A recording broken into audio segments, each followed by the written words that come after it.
পাকিস্তানের ১৩০টির বেশি পারমাণবিক ক্ষেপণাস্ত্র এমনি সাজিয়ে রাখা হয়নি। এগুলো শুধুই ভারতের জন্য রাখা হয়েছে। ভারতীয় গণমাধ্যমের উদ্ধৃতি দিয়ে যুক্তরাজ্যের প্রভাবশালী দৈনিক দ্য গার্ডিয়ান এ খবর দিয়েছে।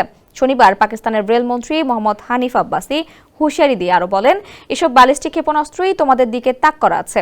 আব্বাসের এমন মন্তব্য দুই পারমাণবিক শক্তিধর প্রতিবেশী দেশের মধ্যে বড় ধরনের সংঘাতের আশঙ্কা বাড়িয়ে দিয়েছে। পাকিস্তানের ফুল স্পেকট্রাম ডিটারেন্স নামক সামরিক নীতিমালায় প্রচলিত হুমকিকে প্রতিরোধ করতে ট্যাকটিক্যাল পারমাণবিক অস্ত্র ব্যবহারের উপর জোর দেওয়া হয়েছে। অন্যদিকে ভারতের কোল্ড স্টার্ট ডক্ট্রিন এর নকশা করা হয়েছে দ্রুত হামলা চালানোর কথা মাথায় রেখে। এই বিপরীতমুখী কৌশলগুলোর কারণে যে কোনো সংঘর্ষ দ্রুত নিয়ন্ত্রণের বাইরে চলে যেতে পারে বলে আশঙ্কা করা হচ্ছে। ওয়ালটন আবারও মিলিয়নিয়ার অফারে ওয়ালটন ফ্রিজ কিনে আপনিও হয়ে যেতে পারেন মিলিয়নিয়ার।